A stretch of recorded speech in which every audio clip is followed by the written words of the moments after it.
Yeah. Hello, everybody. Welcome to the Homewrecker podcast. What a look I just got. Yeah. That's right. Yeah. Yeah. Welcome, everybody, to the Homewrecker podcast. I am the Golden Greek, Alex Arion, joined as always by my beautiful, lovely, gorgeous wife, Monique. Hi. Hi, how are you? Yeah. Yeah. Yeah. Yeah. That's right. I'm well. How are you? Just fantastic, as always. You know this. Got lost in the moment for a second. Yeah, you know what it was? It's so silly. But I was listening to the music coming in, the little intro thing. And what's that band, Space Hog? Yes, I love Space Hog. That song, every time I'm like, what is this guy saying? We love the all of you. It sounds like he's going, "Wah, wah, wah." That's what I hear. Oh, I love that song. Maybe So in the meantime, by Space Hog. Every time that comes on, that's what I think. I'm like, what is this guy saying? I think that came out And you've at some told point me in the so many 90s. times, and I always forget because I can never make it out when it's playing. We love the all of you. Yeah, right. I love people that can speak clearly Well, they are. and The sing dude's clearly. English. Damn it. So maybe it was the accent. So yeah, that's why I was like, yeah, because I was just thinking about that, and then I'm like, oh yeah, I got to talk now.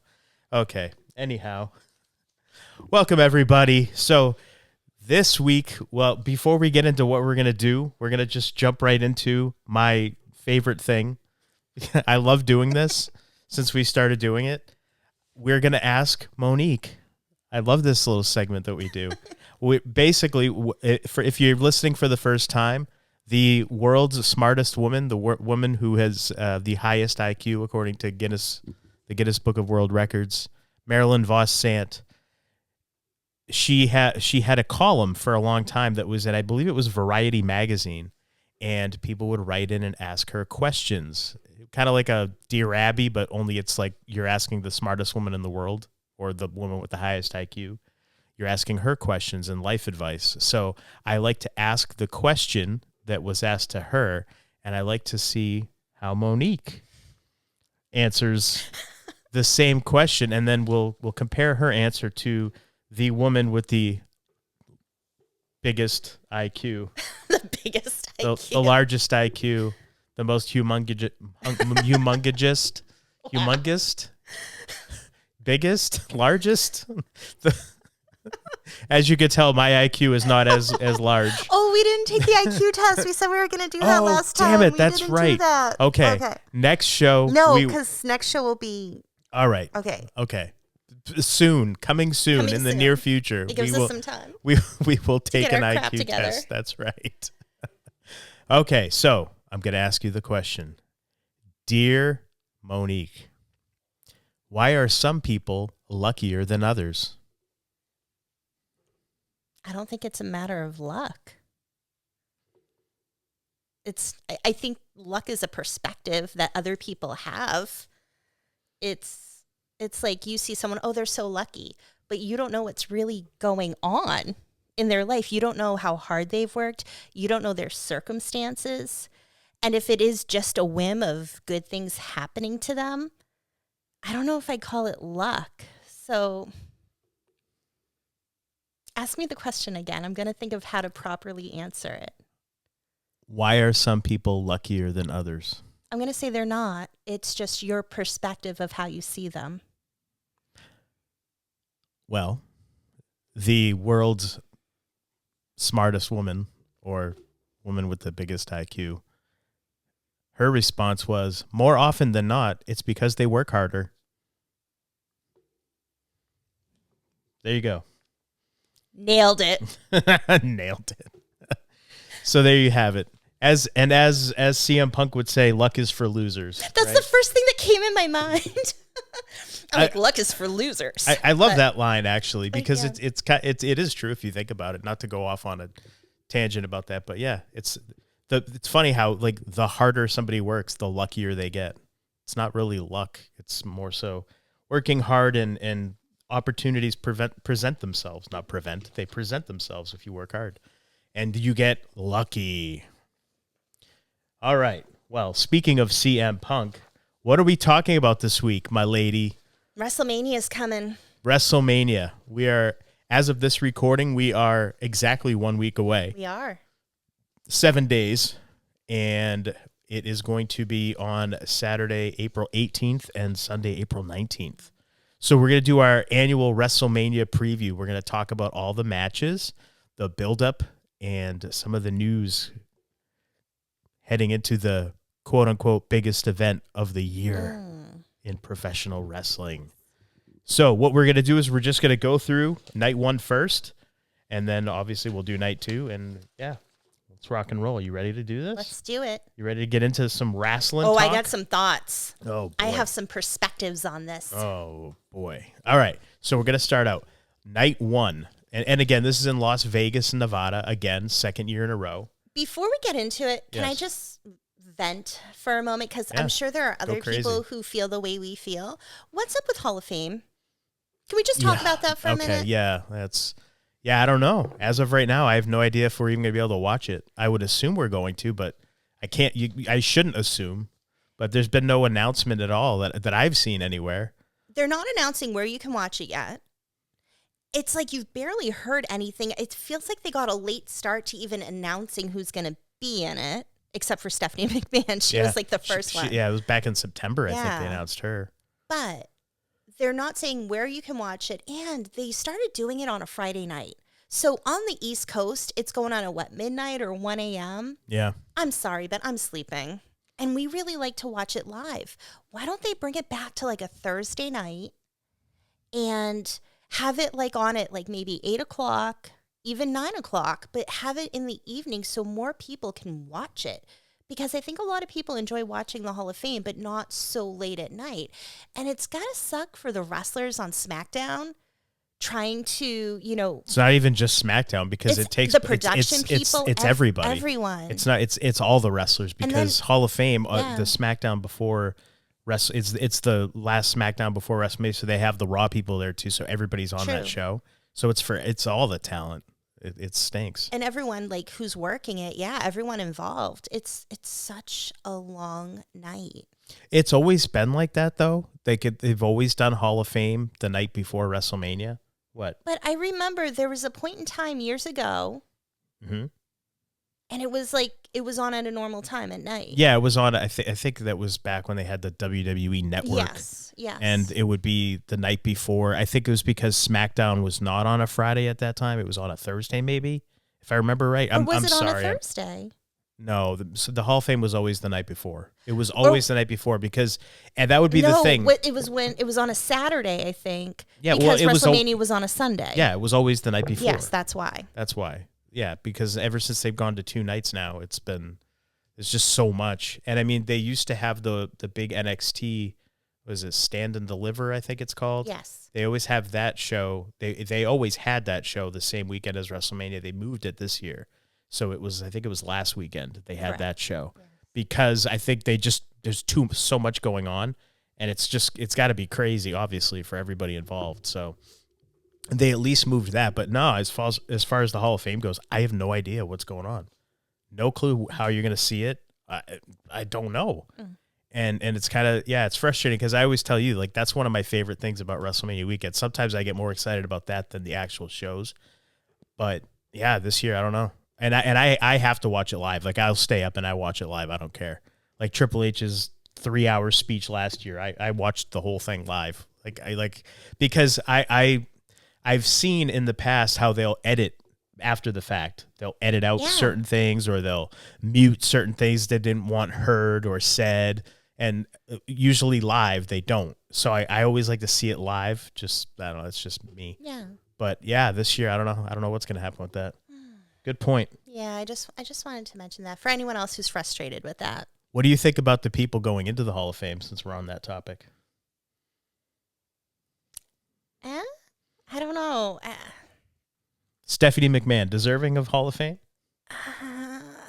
Because she's a McMahon, I guess. But, I mean, I'm sure there are lots of other people who... Well, she was like head of create. She was like I don't know. She was actually the president for a short time.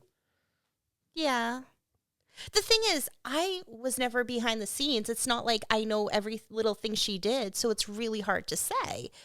I think seeing people's reactions when she's up there might be more telling. I don't know. Is it interesting that she's going in before Vince goes in? No, because he's the kind of he always said he didn't want to go in. I don't know, but it's like her husband went in last year. She's going in. And there's been rumors, people murmur, oh, they're going in because they're going to sell to Saudi Arabia. And that way they get into the Hall of Fame. Is that the rumor? Oh, yeah. Really? I've seen people post about that, saying that it's speculated. You get all the rumor stuff. Like, I don't know where you see this stuff. But, Twitter. okay. Like, I don't All go right. on Twitter often, but sometimes I'll just want to see something for wrestling, and then I'll just see all this other stuff that comes up with wrestling, and I'm like, interesting. That is interesting. Yeah. I could totally see that being something that happens, and that would make sense. Put everybody in, before they get sold. Sure. What are your thoughts on About the inductees? about Stephanie McMahon? Stephanie or McMahon and the other inductees. Stephanie McMahon, I guess. I mean, whatever.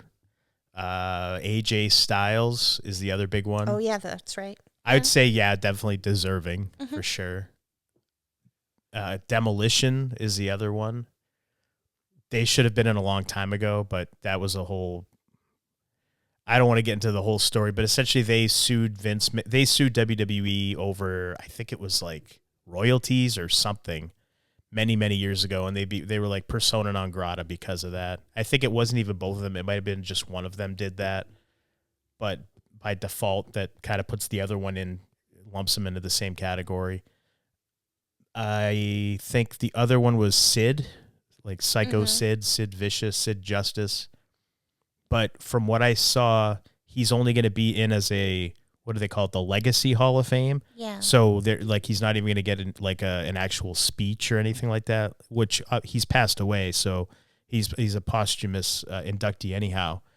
But I thought, like, in the past, what they've done is they've had like the family members come up and say something. Yeah. I don't think they're doing that this year. Well, when you think about it, they probably also want to keep it short, given how long it is and how late it's starting. And you want to get, like, the way I see Hall of Fame too, you want to give people time. Yeah, it's their moment to be recognized. Yeah, you want to to give them time. Like, even the people that, and I know, and I've probably, I flip-flopped on this over the years, but even people like Mr. T, it's like you put the guy in the Hall of Fame, let him have his time, tell him, hey, keep it around 10 minutes if you can, but give him his time, whatever it is. But yeah, you kind of, I would hate to feel rushed in that kind of a position. You kind of want people to have their moment, because essentially what's Hall of Fame? Like, you're celebrating your entire career. Now, I would say maybe don't be like Triple H and go 10 hours, but even his speech was actually like, he just chronologically went and he wanted to thank everybody, and he still didn't thank everybody. Like, he left people out. But for somebody like him too, with everything he's done in all spectrums of wrestling, Yeah. he probably looks at it like this is his chance to publicly thank all the people who maybe don't get recognized for how they've contributed to wrestling or to help him. And so I look at it like, yeah, it took forever, but he was entertaining. And he's somebody who he's not talking about himself the whole time. He's thanking people. He's recognizing other people. I say 10 hours. I'm being hyperbolic. It was long, though. It was long. What I'm saying is, I don't think everybody needs to go that long. No. And I don't mean to come off like I'm detracting from it, because I actually enjoyed his speech. I thought it was good. I think people should be allowed. You don't want to go forever, obviously, because you got to have time constraints. But I also think people in that position shouldn't be rushed, especially like the headliner, like the last person to go on, or the big draw for it, or the big name. Whereas I think this year it's kind of two, because I think AJ Styles, I would actually put him on last, honestly. They're probably not going to. It's probably going to be Stephanie McMahon. She was the first one announced. It was way back in September, and it's Stephanie McMahon. So she's probably going to go on last, I would assume. But I would think that whatever she's going to, she'll probably have a great speech. It'll be interesting to see if her mom is there, if Linda's there, if Shane McMahon is going to be there. Like, I wonder about those things. Those things I wonder about. Is Vince going to be there? I would say probably not. And I want Probably. to talk about him Well, after. we'll get there. But yeah, I don't know. And then so there's Sid, and then I think Bad News Brown is another one that they're putting in the Legacy Hall of Fame. Another guy who passed away. And I think now they're doing matches too, and I don't know. I feel like it's kind of weird. I think they're doing that because they're running out of people to put in. Yeah, but it's just kind of weird. It's like, okay, you're putting in a match. Well, why don't you say what the match is first? Isn't it Andre the Giant? And is it against Roddy Piper? No, not Roddy Piper. I don't remember. You call yourself a wrestling fan? Oh, hush your mouth. Andre the Giant versus Roddy Piper. What match are you thinking of? I don't know. Why am I thinking Roddy Piper? That's a great question. It's Hulk Hogan versus Andre the Giant from WrestleMania 3. My word. Roddy Piper. Because I like Roddy Piper. Roddy Piper's phenomenal. I am subconsciously trying to get Roddy Piper more in the Hall of Fame. Wow. Unbelievable. He deserves it. So, no, it's Hulk Hogan. The reason go ahead. Sorry. No, I was going to say, well, no, go for the reason they're doing it. Because again, they're doing what are they calling it now? Geez, now I lost my train of thought. Thanks. It's a WrestleMania moment or legacy match or what I forget the hell they're calling it now. They're calling it something. Anyway, it's a match. Last year they did Bret Hart and Stone Cold Steve Austin from WrestleMania 13. That was the match they did. So they're putting in matches because I think it's kind of a good idea because these are iconic matches. I mean, WrestleMania 3 was kind of what gave them, like, it was such a huge match at the time. And it's still iconic. You always see the clip of Hogan body slamming Andre. It's like, it's an iconic thing. Well, because when I was looking at it at first, I'm like, why is Andre the Giant going in the Hall of Fame again? Like, and then you explained it's the match. Yeah, he was the first ever inductee back in, 93, I think. Well, that's why I was confused. You were like, no, it's a match. And I'm like, oh, okay. But the reason I said, oh, is because I just remembered Hulk Hogan passed away last year. Yeah. So I just realized, like, oh, and there was a lot of controversy around him. So that should be interesting to see how people react. I mean, I think the argument that's been made is regardless of things that he said, like they're saying, don't let it take away from the magic of the moment in the matches he had. I would agree with that. Yeah. I would agree with that because, again, where he became demonized and people said all these things about him and stuff, and it's like, okay, that's fine. He said things way after his career was essentially way past its peak, but you're going to have that take away, you're going to have that take away from everything he did when he was popular and everybody loved him. Like, I don't know. I guess that's that whole cancel culture thing that I've never agreed with. It's like, okay, yeah, people say things and they make stupid comments and they make mistakes. You're gonna kill off their legacy forever because of one thing or they did it a couple with Chris things Benoit. they said. Well, Chris Benoit is a little bit different. And we did an episode on it. That's a little different. You can find it and take a listen. Yes, that's a little different. But even with the people he had matches with, for everything that happened, it's like it's just too bad that it's hard to find. Like you can't go look at the WWE archives and find his matches. Because you're talking about Chris Benoit. Yeah. Okay. Guys, I thought we were on Hulk Hogan. No, I just mentioned jumping all talking over the place, about taking away the magic of a match. Yeah, well, I mean that one you can say that one's a little bit justified. I mean, that's that one, they want that one erased. I get it. They don't want to remember him. I get that. And that's, hey, what are you going to do?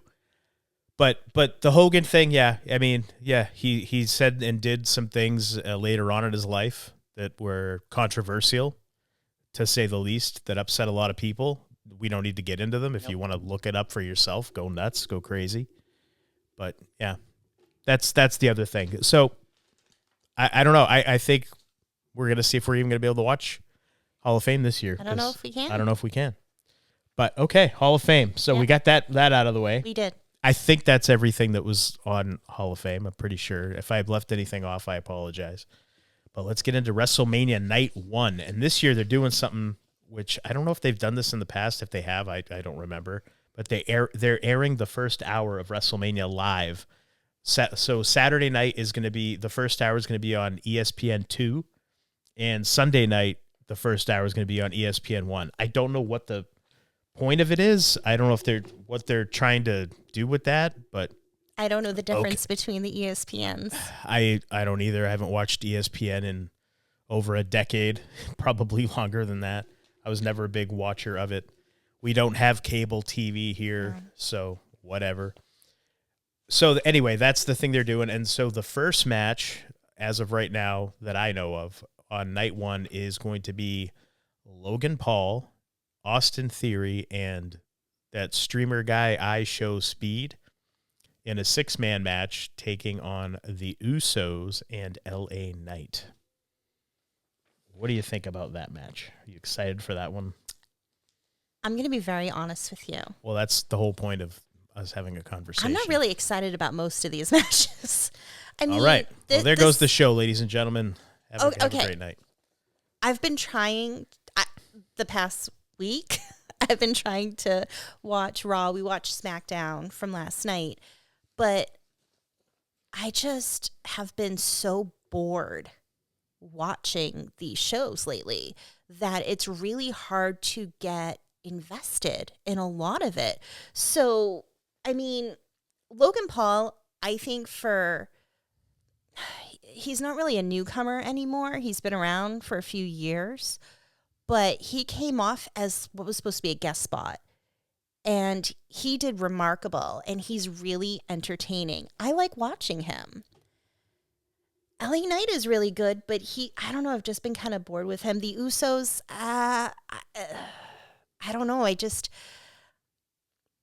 There's nothing that is really standing out except for Logan Paul. And I will say what I saw with I Show Speed could make it fun and interesting. I feel like sometimes we've looked at a match and said, we're not really interested. And then something happens during it that makes it exciting. So I'm really hoping something exciting happens. But I don't know. If I had to choose who I think is going to win. Yeah, who do you think is going to win? I'm going to go with Logan Paul and Austin Theory. And how about you? Speed? What are your thoughts on this match? Don't forget I Show Speed. Yes, well, you too. I think that the build was what it was. I think this is a total waste of LA Knight, personally. I think, I'm looking at this from a wrestler perspective, not a booker owner perspective. If I'm a wrestler and I'm booking this show, LA Knight's in a way better spot than this. In my opinion, he should be, just based on crowd reactions. The crowd gets with the guy. They love this guy. And I feel like he's not at his peak popularity now because of just he's gotten so close to that next level. And every time you think he's going to get it, they don't give it to him. And so I feel like he's starting to slowly kind of now. People are just kind of like, okay, I'm done cheering for this guy because he's never going to get to that next level. So it's like they're cooling on him a little bit. But they could do so much more with LA Knight. I feel like he's capable of doing some great things, but it's just like we're not seeing it. They're not. I think the guys it to him or letting him. Yeah, and I don't know what it is. I'm not sure what they don't see or what they see that we don't see or whatever the case may be. But I feel like on the mic, give the guy anything, he makes it good, makes it entertaining, he gets people into it. So I think he'll make the most of the opportunity, but I'm kind of disappointed that he's in an opening match in a 6-man with a video game streamer or whatever the guy is. It just seems kind of like a throwaway spot. It comes to me like you're making him as equal to a guest.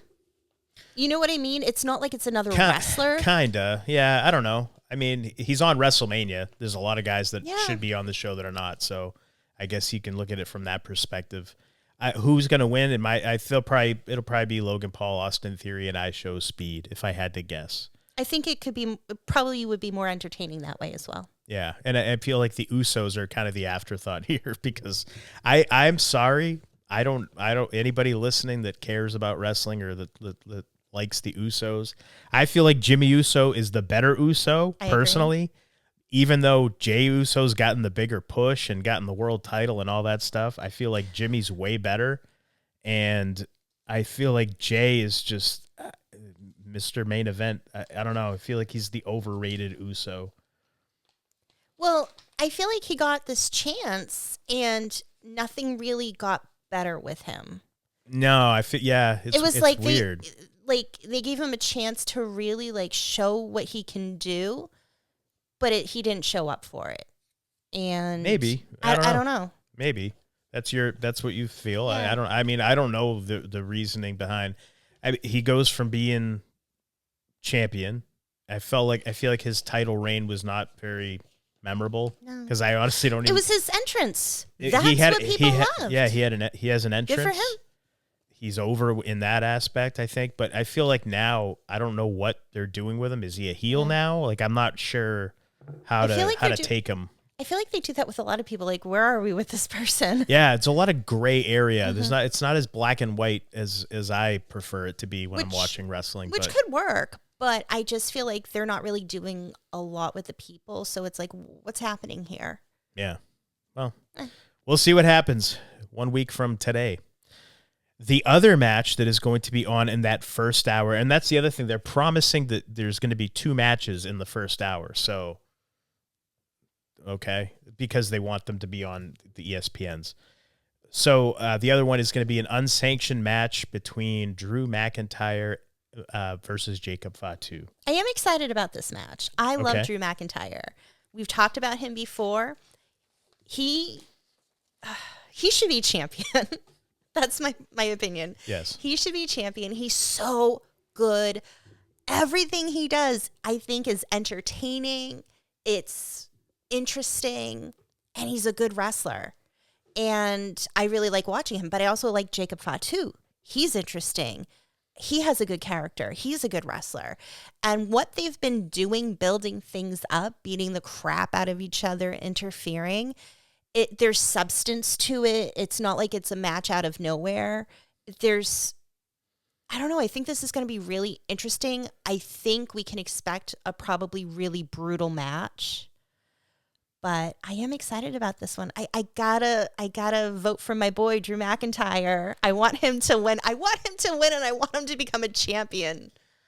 Well, it's not for any championship, so I know. So that won't happen. I'm just putting it in the He ether. was just the champion as of a couple of weeks ago. He was robbed. He was the champion. So it was kind of one of those things that they did where it almost looked like for a little while there that he was going to go into WrestleMania as champion, and then he lost it to Cody Rhodes. But whatever. I'm not a fan of these unsanctioned matches because the whole premise is there's no rules, there's no this and that. It's like, okay, why?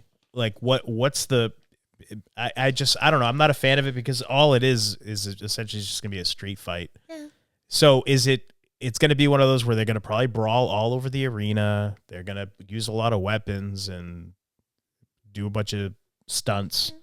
And it'll be spectacular. It'll be WrestleMania worthy, I'm sure. And both the guys in there are extremely talented. I'm with you on Drew McIntyre. I feel like I think he should have gone into WrestleMania as champion, honestly. I agree. Like I feel like they should have kept the belt on him. I was so annoyed. Come on. Yeah. I agree. And Jacob Fatu, I think he's I think in the future could be heavyweight or like a world champion. Yeah, I feel like he's got that. He could definitely. They could do that and it would be fine. Like no problem there. And it was funny because last night on SmackDown, they put this little graphic thing up saying that this is only the second unsanctioned match in a WrestleMania. And Alex and I at the same time are like, okay, are you going to tell us which one was the first? Yeah, I don't know what the first one was. I don't recall. So, okay. But that's great. You're giving us that little bit of knowledge. They love doing the stats lately, and I think it's ever since they've gone on ESPN, especially. They're definitely more stat heavy with stuff. They like to put up a lot of different graphics about how many defenses a person has had or how many wins and losses, which is great. That's fine. It's for all those like sports minded folks that love statistics. But yeah, when you put up something like this, is only the second time. Well, tell me the first. Why can't you tell me what was the first Refresh your one? memories. What was it? So I don't know what it was. And the fact that you don't remember, because you remember so much with wrestling. I honestly don't remember what it is. But my pick for this match, Drew McIntyre, Jacob Fatu. I think if I'm picking Logan Paul, Austin Theory, and I Show Speed in the opener, I'm gonna go with Jacob Fatu in the unsanctioned match because I don't think they're gonna put two heels over.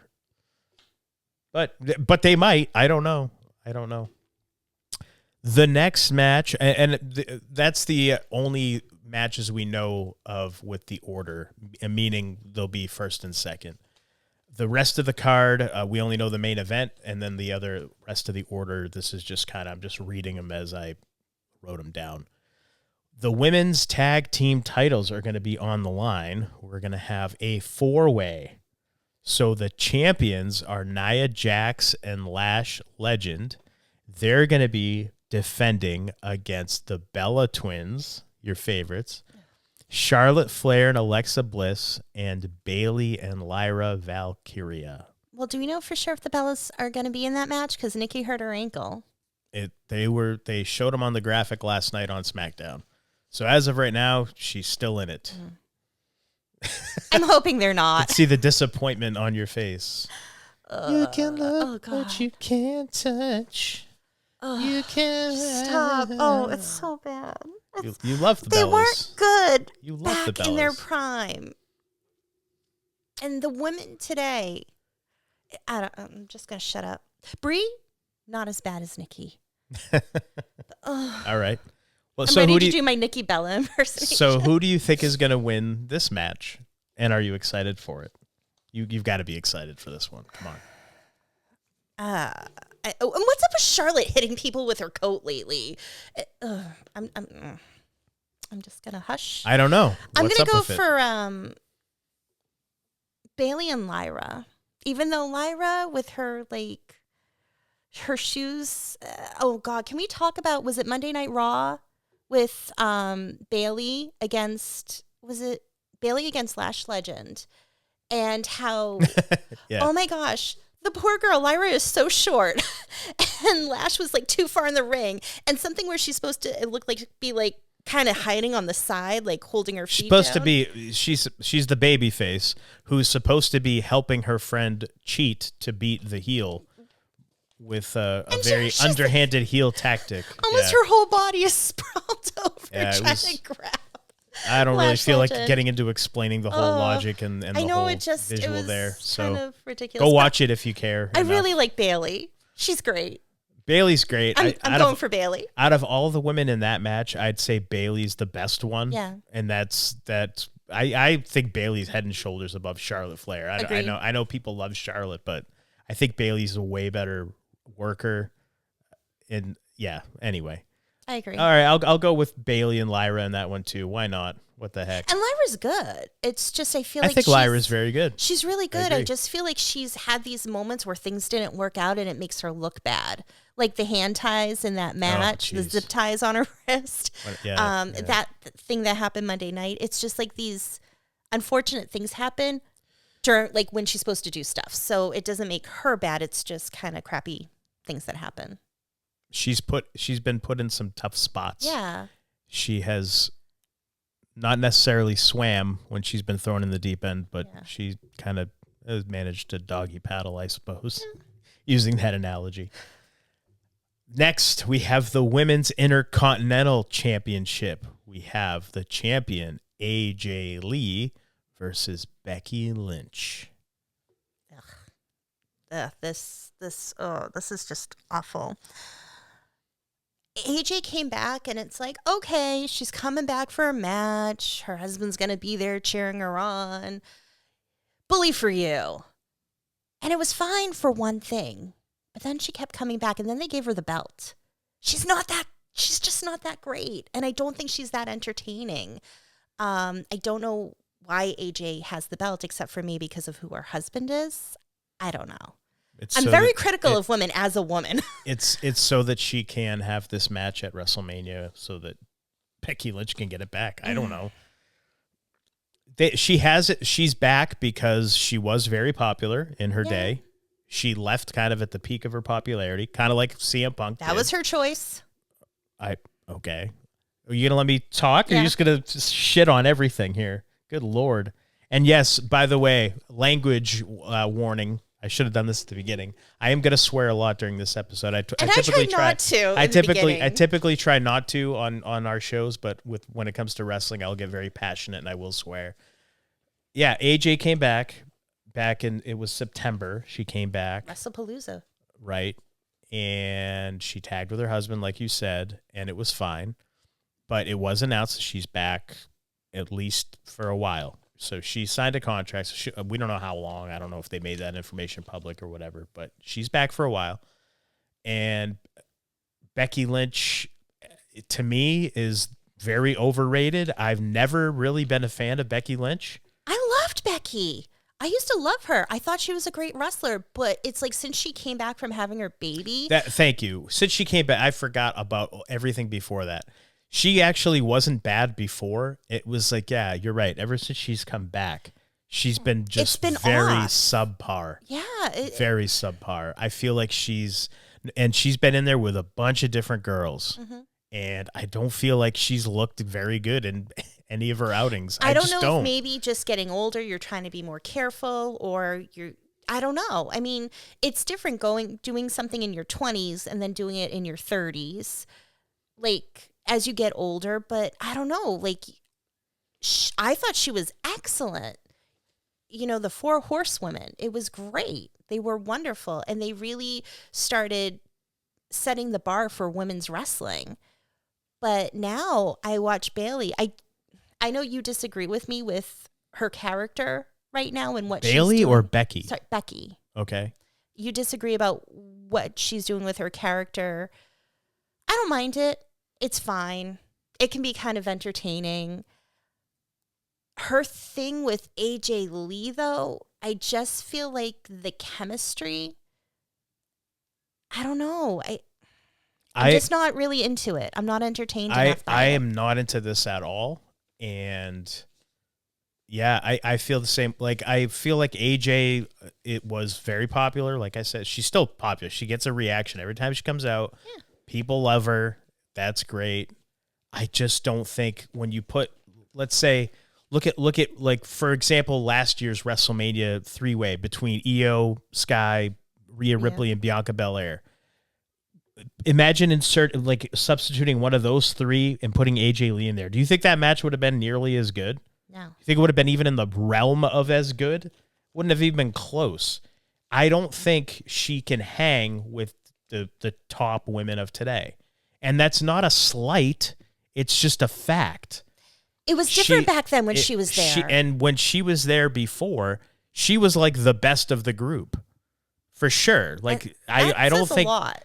So that just shows you how far and how much the quality of women's wrestling has improved.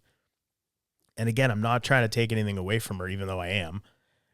I'm not trying to. I'm just speaking my truth, what I see. I don't think that she's, more power to her. She's there. She's earning the paycheck. She's making money. She is over. I'll give her that. And she's in that spot because they have confidence in her and people react to her. So for me personally, I'm not excited about this at all. And I feel like her and Becky have wrestled a couple of times already. Yeah. And I feel like their chemistry, I don't think they have good chemistry. No. I feel like it's just not good for me. Other people are loving this feud, but I don't care for it. I will say, I do think AJ is better than Nikki Bella, but okay. Just to kind of start showing where I am with people. All right. But yeah, Becky, every time Becky comes on, I will not pay attention. If it's for a promo, if it's for a match, I tune out. I don't really care.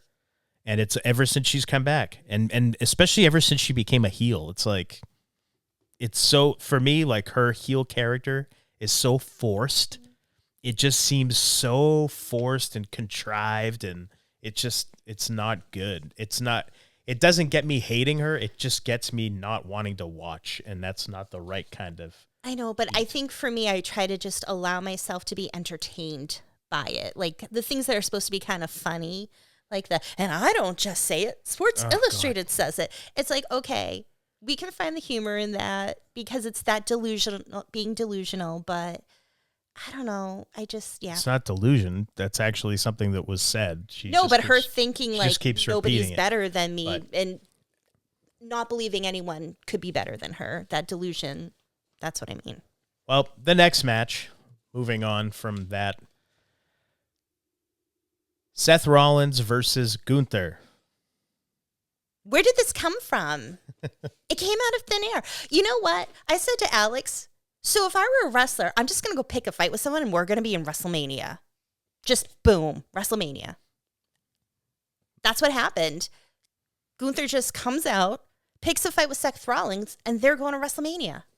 We got to have a match somehow. I'm glad that he's going. I'm glad Gunther will be in WrestleMania. He just, like, what happened with him? Did he get injured and he was out for a little bit? Or was that a while ago? I honestly don't remember. See? I honestly See? don't What remember. have they been doing with him lately? He retired. He retired John Cena. Yeah. He retired AJ Styles. I don't remember and then after I feel like that. we haven't really seen much after. Yeah, I don't remember what he did after that, honestly. So. I love him. I love watching him. Anytime he's on, it's the opposite of Becky Lynch. I'm like glued to the screen because I think his promos are fantastic. I think his matches are fantastic. He can wrestle anybody in that company, and it will be great. He is top tier, and it's always him making it great. Yes, he makes everybody that he's in the ring with look excellent. He is brilliant. He is awesome. To me, he's one of their best guys without question. I am happy he's in WrestleMania. I'm excited about this match. Seth Rollins, but I feel like those two together, it'll be good. This might be the match of the night, I think, for night one. I don't want to get my hopes up too high and be disappointed. I have high expectations because both of these guys, I mean, Seth Rollins always has great matches. He does. Whether you like him or not, he has great matches. And Gunther always has great matches. So I think you put these two together. I don't know if they've ever wrestled before or not, but I think this will be fantastic. You could put Gunther in the ring with a broom, and he would do a great job. You went there. I went there. You went with the broomstick. Had to say I had to say it. All right. Well, we'll see what happens with that match, but I think it will be excellent no matter what. Who do you think is going to win that one? Gunther. I'm stuck on that one. I don't know. I'll say Gunther. I'm just going with who I want to win. But I don't know who's going to win. We'll see. Next is the women's world title, which is the champion Stephanie Vaquer versus Liv Morgan, the winner of the Women's Royal Rumble. What do you think about the build-up and the two participants in this match? I like both. They've had their back and forth, trying to make it like personal between them. Was it Monday Night Raw where Stephanie comes at Liv in the headbutt between Liv and Raquel? That looked like it hurt. Roxanne. I'm sorry, Roxanne. That looked like it hurt. Yes. I keep saying I apologize. I think this has the potential of being a very entertaining and good match. So I hope it is. But nothing's 100%. Who's going to come out on top? I'm going to go with Liv Morgan. Okay. I feel like the build up to this has been kind of. I feel that they should have never changed Stephanie Vaquer's theme music. Why? She had excellent, catchy theme music, and they just changed it out of nowhere. These little things upset me. Yeah. Maybe they'll bring it back for WrestleMania. Doubt it. I think that the build-up, like I said, it's been just kind of okay, whatever. It's basic. To me, it's just basic. Okay, Liv won the Royal Rumble. She picked Stephanie Vaquer, and now they're just going back and forth. Mm-hmm. It's all, I mean, whatever. I think it's just very, there's a lot of swearing in Spanish, which I don't know and I don't get, but I know that whatever they're saying is getting a reaction from the crowd. So it must be bad. I don't know what they're saying, but I know that the work, I think the match itself will be really good because both of them are good. They're very good. I enjoy watching both. Liv Morgan was like the MVP of last year, Yeah. for sure, and the year before, for me, for the women. I think it'll be good. I don't know. I think they'll probably put the belt on Liv. If I was doing it, I would say, yeah, put it on Liv, because I think Stephanie Vacher has been kind of, as champion, has been kind of a letdown, honestly. I feel like they really haven't done much with her. Yeah, but I feel like it hasn't been very exciting, her as champion. I think Liv has been able to get in the position with what they're doing with her. Like, even if I don't know, she just makes it interesting. The things that she does or doesn't do, she's entertaining, and she's really good in the ring. So I don't know why. I just have this strange feeling I'm nervous somebody's going to get hurt. Well, she got this big bump on her head this past week just building up this match. So I don't know why with this match, I just I'm nervous that somebody might get hurt. Hopefully it's like not okay. bad. It's weird. That's it. That's a weird premonition that you have. It's not a premonition. It's just feeling, whatever you want to call it. All right, and finally, the main event of WrestleMania Night 1 for the WWE title will be Cody Rhodes it's looking like with Jelly Roll in his corner, for God knows what reason, versus Randy Orton with Pat McAfee in his corner. Oh boy, here we go. I'll let you go first because I have some thoughts. You got to let me go first on this, because I'm going to go go for a while on this whole thing. Well, I have a theory. But okay. You go. You can explain everything, and I will explain what I think. Where can I start here? So Randy Orton won the Elimination Chamber, and that gave him the right to wrestle Cody Rhodes. Or it was going to be whoever won the match between Cody Rhodes and Drew McIntyre. And Cody Rhodes beat Drew McIntyre and won the championship. So now it's Randy Orton and Cody Rhodes. They have the build up to this was they have like a sit down, and Cody says, "I can't wait to wrestle you." Blah blah blah. We've been friends for 20 years, or you were my mentor, or whatever the heck They have a history. Let's just put it that way. And it's true. They do legitimately have a history together. When Cody first showed up in WWE, he was part of. The group was called Legacy. It was Cody, Ted DiBiase Jr., Manu, I believe was his name. He was one of the Samoans, and Randy Orton was the leader of this faction, this little troop, this group. Manu lasted like 2 weeks and was gone, and then it was the three of them for the longest time. So Cody and Randy go way back, for sure. So you have a history there. And since Cody's been back, he's had some interactions with Randy, and they've been positive, and you could tell they were always planting little seeds where eventually they are going to wrestle each other. And now we're at that point. So they have this promo, and Cody says, I can't wait to wrestle you, and whatever, blah, blah, blah, does the Cody Rhodes speak, and then he says, and I want the best. I want the Randy Orton, the Viper. I want the guy with the voices in his head, blah, because I want you at your best. And so at that point, Randy Orton turns on Cody Rhodes, beats the crap out of him, bloodies him up, hits him with a chair, leaves him laying, tears his shirt off, all this stuff. And hey, he wanted that Randy Orton, so he got him, right?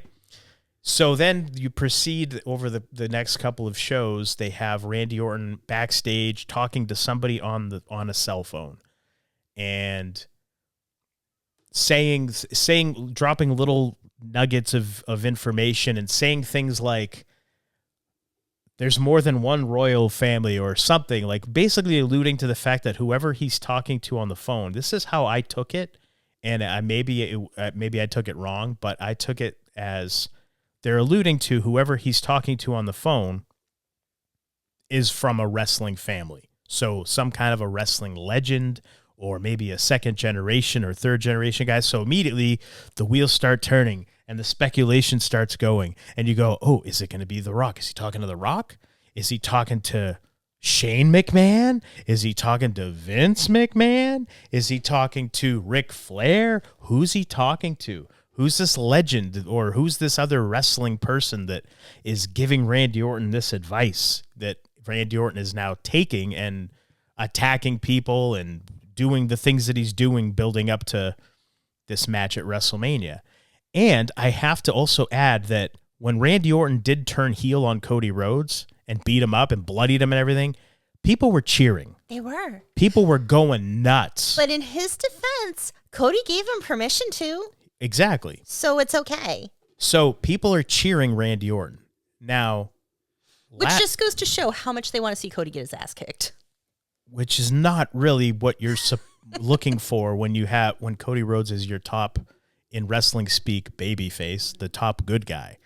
Your hero, you don't want people booing him getting beat up or cheering him getting beat up. Maybe they wanted to see Drew. I don't know.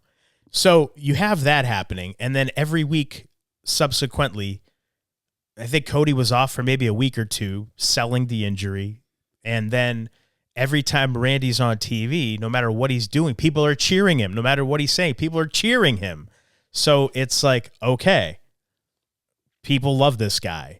So then this is where now I'm going to go off because I don't know what the hell is going on. Last week, they're in St. Louis, Missouri, which is Randy Orton's hometown. Now, whether you're a good guy or a bad guy, usually when you're in your hometown, you're going to get cheered. Randy Orton, in his hometown, promises to reveal who he's been talking to on the phone. They say, oh, we're going to find out who he's been talking to. So it's like, okay, here comes this big reveal. And so he's out there in the ring. He's with Cody Rhodes again. Now Cody's back. They're brawling. They're having this little fight. Cody's getting the better of it. People are booing because Cody's getting the better of it. Because again, it's Randy Orton in his fucking hometown. Pat McAfee comes in the ring. Now this is where again I'm wondering what is going on here. Pat McAfee comes in the ring. He's wearing sunglasses. He's wearing an RKO shirt. And Cody Rhodes just kind of stops and looks at him like, what are you doing here? It's like, dude, he's wearing a fucking RKO shirt. He's dressed in black and he's wearing sunglasses and he's walking like with almost like a gangster lean. Like the, you know what I mean? Like he obviously is there not for you. So Cody looks like a complete fucking bumbling idiot just standing there staring at him. And then Cody spreads his legs and lets Pat McAfee kick him in the nuts. It was so stupid. Like, it made Cody look like a complete moron. And of course, it's in St. Louis. Why would you do this in St. Louis if you're trying to get people to boo Randy Orton? And you could tell, building up to this point, everything they were doing on TV, they were trying to get people to boo Randy Orton. It was not working. So this is what they came up with. Let's get Pat McAfee in there.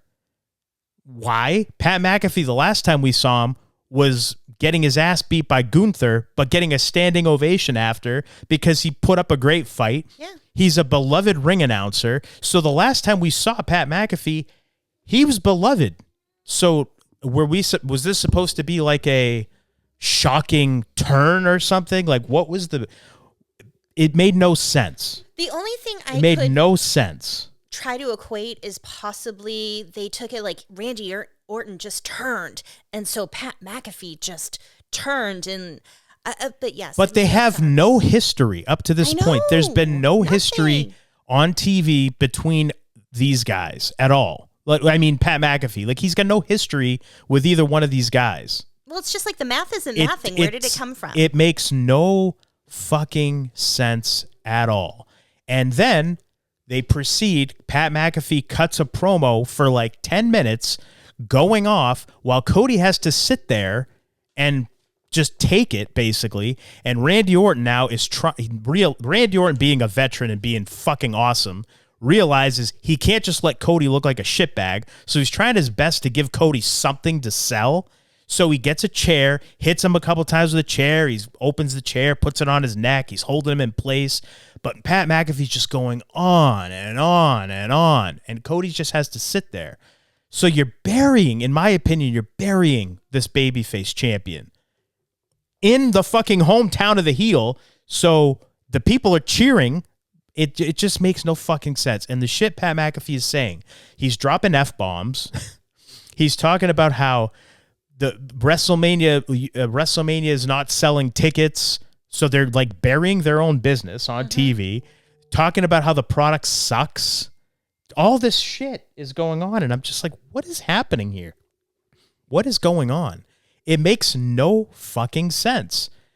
And then later in the show, you have, and he's saying they're going to save the business. It's got to be back like the Attitude Era was or something. Like it's just incoherent. It's so like, what's going on? It just makes no freaking sense to me. So I don't know. I don't know what's happening there, but apparently after the fact, we find out that Pat McAfee was inserted into this not by Triple H, who's the creative guy here, but by Ari Emanuel, who is the head of Endeavor Sports, or TKO. So apparently this guy, Ari Emanuel, is the one that inserted Pat McAfee into this spot just out of the blue because they're panicking about WrestleMania not selling out. And they're kind of stuck at around 40,000 tickets for each night, last I saw. So they're panicking now, and they're trying to insert celebrity and have some celebrity involvement. And I guess they're going with Pat McAfee because Ari Emanuel is Pat McAfee's agent. Ari Emanuel, I guess, and I found this out earlier today, actually, that he has been trying to shop McAfee around Hollywood as like the next Sylvester Stallone type action star. What? Yeah, I know. Right. Exactly. And I'm just going, wait, what? So he basically is trying to insert him into this because he feels that they need star power going into WrestleMania. It's creative synergy because Pat McAfee's his show is on ESPN and they're on ESPN and all this stuff. So they're trying to boost the viewership for that and trying to sell tickets, and they think that this is the way to do it. But it just makes no logical storyline sense at all. And the way they're doing it, it just makes no sense. It just seems counterproductive. But that's what they're doing. And now the following Monday, a couple days after this big reveal from last week, and again, I still can't get over that they did this in St. Louis. Like, you couldn't do this the week before, or you couldn't have done it last night, or what, if it was, they're so hell-bent on doing it, but whatever. So on Monday night, they had CM Punk cut a promo, and we'll get into that a little bit later on more, but during his promo, calls out Pat McAfee because Pat McAfee said you can't sell tickets or whatever. And he calls out Ari Emanuel, but not by name, but saying he's the agent that shoehorned Pat McAfee into the business and into this event and whatever else. And he's saying how you want to talk about ticket sales, how about you call that agent and tell him to lower the prices or whatever. So that's the other part of it. And then last night on SmackDown, there was a Pat McAfee promising a big surprise. So there was a lot of speculation as to what that surprise was going to be. And so it turns out the surprise was he was going to just come out and flip everybody off, which they had to keep panning away from. At first, they blacked out the screen on the feed we were watching. And then anytime he would raise his hands up in the air and start to flip people off, the cameraman would have to raise the camera so it would cut, or lower the camera so it would cut off his hands so you couldn't see what he was doing. But it's obvious he wasn't supposed to be going out flipping everybody off every chance he got. That was a little excessive. He said shit a bunch of times. I can't remember if he dropped an F-bomb or not, but it was very, what they call in the wrestling business, cheap heat. Very cheap heat. And I liken it to, and anybody listening who's ever been to an independent wrestling show, or maybe some guys that are listening that maybe know what I'm talking about.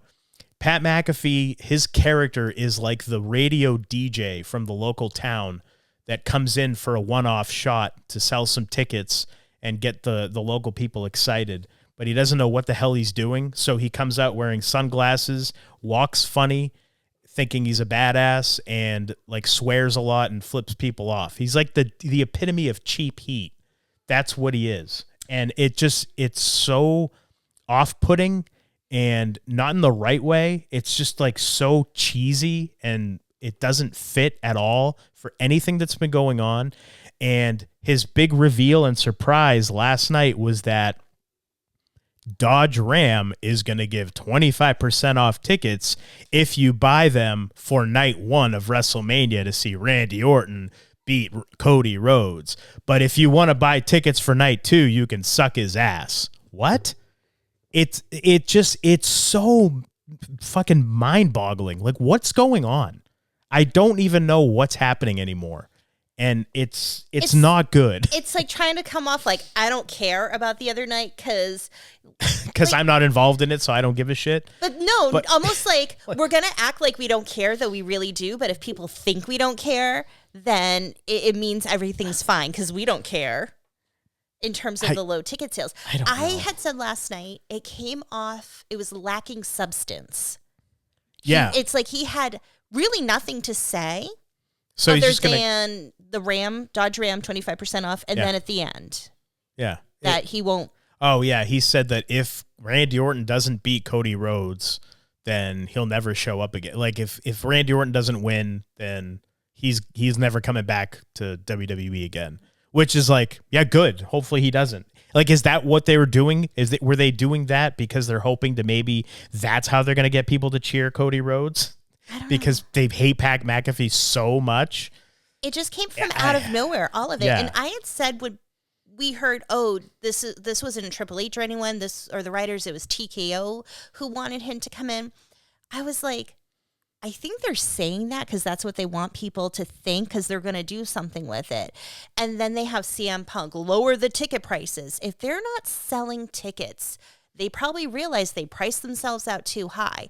And as anyone knows, when you raise your prices, it's really hard to go down. To lower them again, especially with a brand like that, it shows, oh shit, we're too expensive. Now we really, screwed ourselves by overpricing tickets. We overshot the sweet spot of what people can afford. Well, how do we save face? And then they're going to say, this is their way. Oh, well, CM Punk is saying lower ticket prices. And we see the reaction. Oh, now Dodge Ram is going to do that and help bring the price down. I think it was all a ruse from the beginning to lower the prices so more people could afford to go. I think you are not correct. That's okay. I think you give them too much credit. So you think it really is just this much of a shit show? I think this is a shit show. I mean, because I'm sorry, there's nothing coherent about it. I think the CM Punk thing, I think he did not go out there and do it on his own. Like everybody's speculating, he's just dropped another pipe bomb and blah, blah, blah. And sorry, folks, the pipe bomb, the initial one that everybody loves from way back in 2011, that was also pre-approved. It's not like he went out there and said anything they didn't know he was going to say. I think that, this is their way of trying to essentially, lower prices without admitting any fault, so to speak. They're going to have CM Punk be the champion of the people again and be their voice and get WWE to listen to the people. So we'll lower ticket prices because the people demanded it and CM Punk said it and whatever. And it was a little confusing too at one point last night because for a second I thought, is there a match with CM Punk and like Randy Orton, Pat McAfee? Oh, like, because just for a second, just because of the back and forth. Well, because I failed to mention that when Pat McAfee came out last night after flipping everyone off for seemingly forever, all he did was talk about CM Punk for like the first 5 or 6 minutes of the promo, and it's like, okay, wait, is CM Punk wrestling Pat McAfee at WrestleMania now? What's going on? And I guess he wanted to call out CM Punk to kind of retort to what Punk said. I guess, but the way it was done, like for a split second, I thought, are they having a match? They must be. There's got to be something's got to be happening there, I would think, because nothing else makes sense. I don't know. Maybe they'll tie this all in at WrestleMania. Maybe this will all make sense then. I always like to give the benefit of the doubt. Sadly, over the last couple of years, I always say, well, let's just wait and see what happens. Let's just wait and see what happens. And nothing good has happened with all this waiting and seeing. So maybe I'll be wrong this time. And maybe there will actually be some kind of a good payoff that will lead to better things for this show, because it's not so far. You're giving them, like I said, too much credit. I think it's a shit show. I think, yes, of course, there's some aspects of it that they are inserting in there and planning, but they're not telling Pat McAfee, go out there and flip everyone off every chance you get and talk about how shitty the show is. And this, it's like, if they are, I don't get it. I don't get the psychology there. What are you trying to prove? What are you trying to do? It doesn't make sense. Yes, and what also doesn't make sense is a company like WWE, who micromanages everything that is shown on TV. They like produce and polish everything that we see. And they even talk about it on Unreal. Oh, you should do this. And instead of doing this, you should do this. Everything is pre-planned, pre-approved, worked out beforehand. And so you'd think, like, you really think they said just go out and say something? He had a writer for the segment. Pat but McAfee they approved it. So did he go rogue? We're talking about the first week. He had a writer. Now, okay. Last night, I don't know about last night, but I'm sure he had a writer. They have somebody. These guys don't.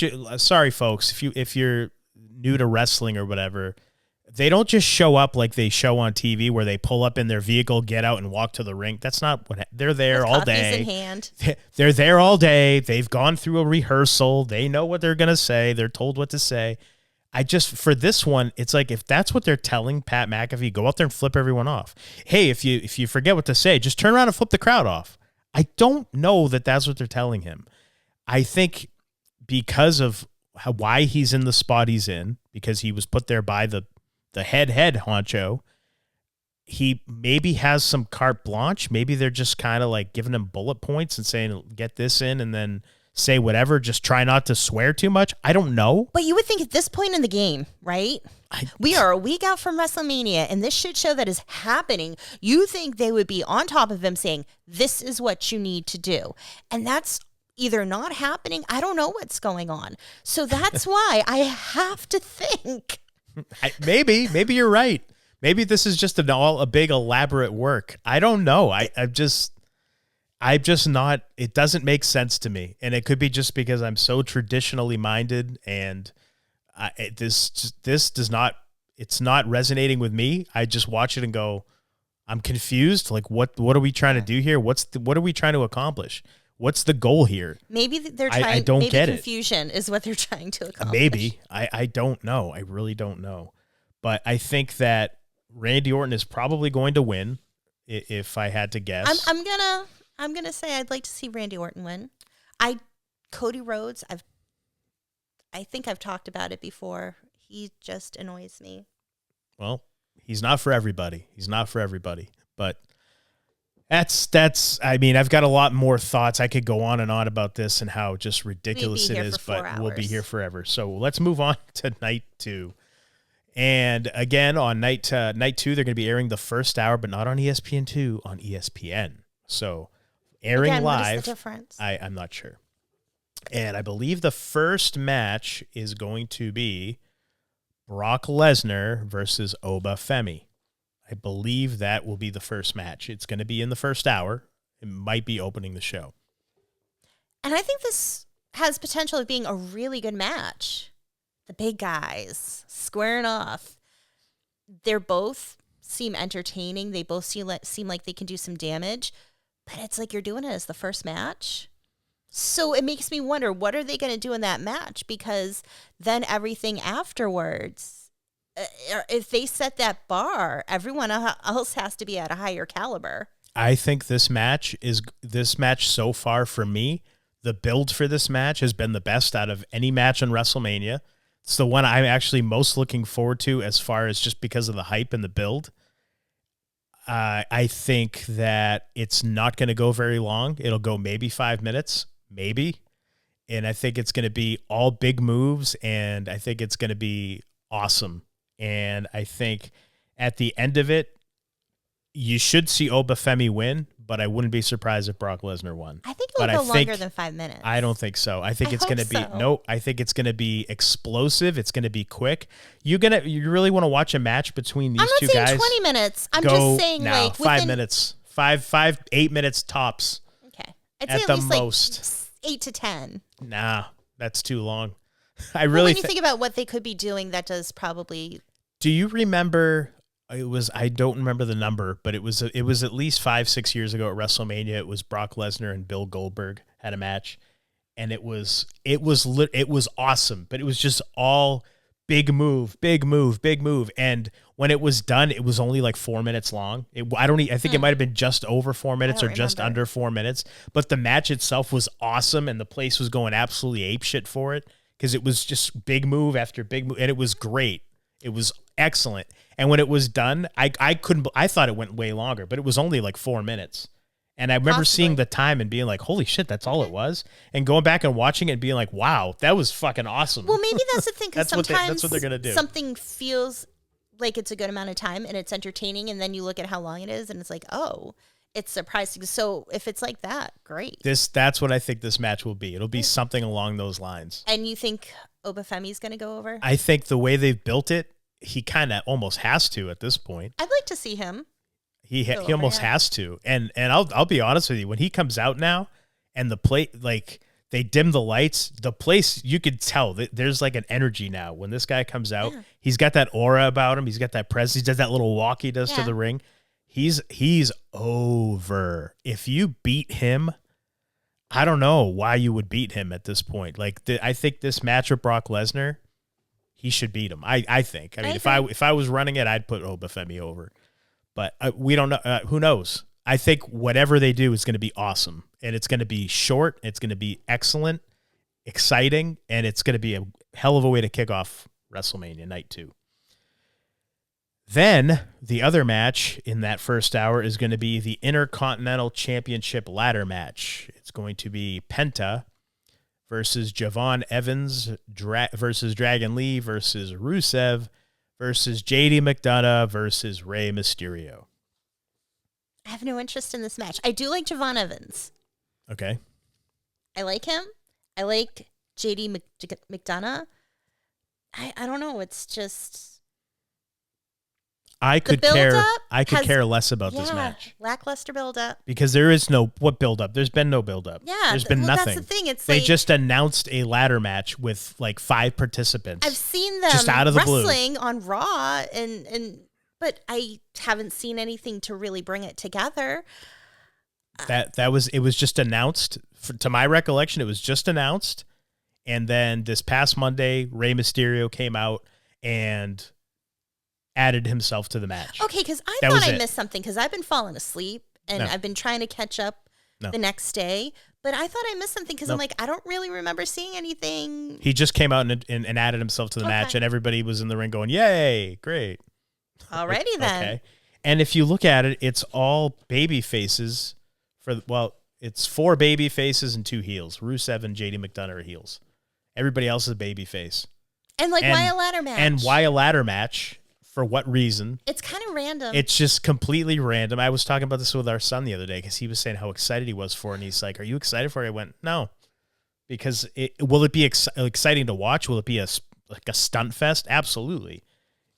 But I'm not excited for it because I'm big on the build and the story and the emotional investment. I have none in this. And it makes me wonder, did something happen where they were going to do a match, but somebody got hurt or something happened? Because, again, shit's just being thrown together, it feels like. It's very thrown together. Like, it's WrestleMania. We got to have a ladder match. So let's put the Intercontinental title on the line in a ladder match. There was no reason for it. It just was announced. It was like, okay. I hate that. For me, when you just throw shit together,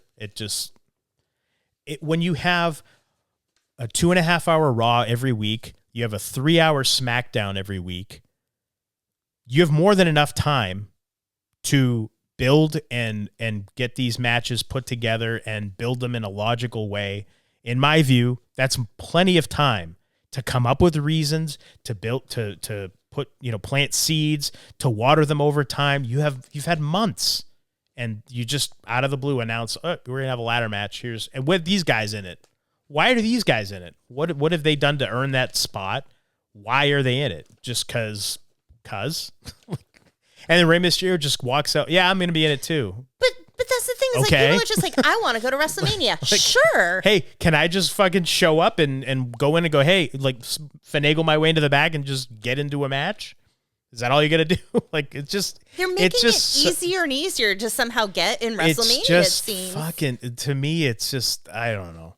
It's probably going to be awesome. It'll probably be, like I said, I have high expectations as far as like, it'll be a great match. It'll be exciting, but I don't care about it. Like, I just, whatever. I can guarantee you this, no matter what they do, no matter how spectacular the match is, I'm not going to remember all the 6 participants a month or two later. I won't even remember who was in it other than maybe Penta and Rey Mysterio. I will have forgotten the other people, and I'm sure most other people will too, because there's no emotional investment in this at all. None. Maybe they'll build it in the match. Maybe. But I doubt it. I mean, every WrestleMania has had a ladder match. I can't remember what the ladder match was last year. I can't remember what it was the year before. You know what I mean? Like, I don't remember the ladder matches. I remember WrestleMania 10, Shawn Michaels, Razor Ramon. It was the first one. I remember some of the earlier ones, but it's just like at this point, WrestleMania comes, we got to have a ladder match. Okay. But do we? Have a fucking reason. That's all I'm saying. There's a match that has not been announced, but it's rumored, and it seems like they've been building towards it, but they haven't announced it yet. So maybe on Raw they will, if it happens, and that'd be Io Sky versus Asuka. Now, I don't know if it's going to happen or not. I would love to see that match. I don't know how you have WrestleMania without either of those two on WrestleMania, because Io was in probably the best match of WrestleMania last year. Yeah. Asuka, every match Asuka's in is fantastic. Yes. So if you put them two together, you'd think they'd have a freaking amazing match. It's rumored, though. It's not how have they official. been building this up? Because everything I've seen is Io lately with Jade and that's the thing. They've pulled Io kind of into that little build up with Rhea Ripley and Jade Cargill, which we'll talk about momentarily here. But they've done some stuff where Asuka and Kairi Sane have been doing some things on Raw. It's been like they've been kind of interfering in matches and things like that. So, and they've cut promos on each other, but it hasn't been announced as official. So I don't know. I would love to see this match. I would too. I think it would be excellent. I think they should add it. There's 7 matches on night 1, and there's only 6 official for night 2. So if this was added, it would be 7. So it'd be 7 and 7. But as of right now, 7 days out, it's not official yet. Maybe it'll get announced this Monday. We'll see. For the United States Championship, Sami Zayn will be defending against Trick Williams. Yeah. I really wanted to see Carmelo Hayes go out and keep the championship, let him go to WrestleMania. He just lost it to Sami Zayn last week. Sami Zayn's like, I want a match because I want to be in WrestleMania. Okay. And it's freaking, oh gosh, Sami Zayn has gotten so annoying, and I've been saying this for a while to Alex. Every time he comes like, well, I have to try real hard. I'm the little engine that could, and I'm going to chug my way to a championship again. Well, dude, you're annoying, and that's why everyone's booing you. And I get it. But it's like you're taking away a new guy who's worked his ass off to get to WrestleMania. And it's like, is WWE saying that they don't have faith in Carmelo to carry it off? So they got to give it to a more of a veteran kind of guy? Is that what's going on? Because it just looks to me like you're robbing these young people of these opportunities that they should have. And you're giving it to Sami Zayn. No one gives a fuck about him right now. I'm sorry. And everyone's booing him, rightfully so. Well, that's by design. I know. But just freaking give Carmelo, let him go to WrestleMania. And Carmelo and Trick Williams, because they have history in NXT. That would have been great. But not everybody watches NXT. I'm just you saying. have to remember that. But I'm just saying what I want, okay? Give me what I want. No. But no, it's just disappointing. I don't care about Sami Zayn. I'd rather see Carmelo against Trick Williams. Sami Zayn always has great matches. I don't care. Okay. I've been getting so annoyed. I'm like a toddler. Sami Zayn always has great matches. So he will have a great match here. I'm with you. It looked like for a minute there that they were going to put Carmelo in and have this be a 3-way. I'm kind of glad they didn't, because I feel like there's way too many multi-man matches at WrestleMania every year. So I'm kind of glad they didn't make it a 3-way. Although, honestly, I would have rather seen Carmelo versus Trick Williams. Even though Sami Zayn always delivers at WrestleMania, always, no matter who he's in there with. Remember him and Johnny Knoxville from a few years back at WrestleMania? He always has great matches. He's an excellent professional wrestler. I feel like this, again, another one of those things that just seemed kind of thrown together almost, because they weren't really sure how to get Sami Zayn on the card. So, hey, I'll just go and give myself a match and make my opportunity. Oh, okay. I mean, that's one way of doing it, I suppose. Again, it's like everyone's just like, I want to be in WrestleMania, so I'm just going to do this, and I'm in WrestleMania now. Like, I'm just waiting for someone to show up and be like, I'm in WrestleMania. I'm wrestling a match. Oh, you're not on the card? Yeah. But yeah, I'm going to be. Why? Because I want it. Okay. Yeah, it's just weird, like some of the stuff that how it's coming together. Yeah, I'm just not a fan of, and now remember, WWE has not. Everybody says, "Well, Triple H is in charge of creative." Yes, but he's got how many writers on each show for each show, and this is what they come up with. It's like, why do you have so many fucking writers? If this is the shit that they come up with, it hasn't been good. I'm sorry, it's not doing it for me this year, folks. If I had to pick a winner here, I'm going to say just give it to Trick Williams. The people love him. He's entertaining. Give it to him. And I'm not trying to take away from Sami Zayn as a wrestler. He's a great wrestler. He's awesome. But what he's been doing with his character, his gimmick, I find it very annoying, and I can't get behind that. But that's the point. They turned him heel again. You're supposed to find it annoying. I thought he was supposed to be inspiring, like, don't give up. No, that's what it was. Yeah. But then they slowly started to turn him heel. If you saw how he won the title from Carmelo, if you saw how he kept the title, but the way they do week, things, you can't tell anymore. Like we said before, you have to really pay attention to some of the nuances sometimes. But look at Bayley and Lyra; they're supposed to be baby faces, and Lyra's cheating. You're correct. They blur those lines now. You are absolutely correct. I'm not going to say that you're wrong. You're not wrong. Again, confusing, I think, is the word. But with the Sami Zayn one, though, I think that it was done very intentionally, and it was done pretty well. But I'm with you. I feel like Sami Zayn's peak was 2 or 3 years ago when he was in the main event with Roman Reigns at Elimination Chamber in Montreal for the title, and he lost. I feel like ever since then, he's been kind of on a downward trajectory as far as crowd interest and approval and everything else. He had his peak. They never gave him the belt when he was at his peak, and I think he's past it now. But he's excellent. I think it'll be a great match. I think it'll be a good launching point to put Trick Williams kind of more on the map. And I think that they will. I think they'll give him the U.S. title. We'll see. I hope they do, but I just, again, would rather see Carmelo. I would have rather seen him there as well, but unfortunately he's not. And he's a guy that we knew when he was starting out. He's a good dude. He deserves it. He busts his ass. The next match, the Demon Finn Balor. He's bringing back the Demon persona, is going to be taking on Dominic Mysterio. That'll be fun. And I'm excited that the Demon persona is coming back. Yeah, that's definitely, yeah. It was just good. Always cool to see, like, oh, what's it going to look like? What's the makeup going to look like? Yeah, he does some cool makeup and stuff. So, but the fact that it's with Dominic Mysterio, Dominic's super entertaining. He's fun. The matches are interesting. Finn Balor is a very, like, technically good wrestler. I mean, Dom is too. They're both great wrestlers. They're entertaining. This should be a fun match to watch. Yeah, I think this will be very good too. I think this will over deliver.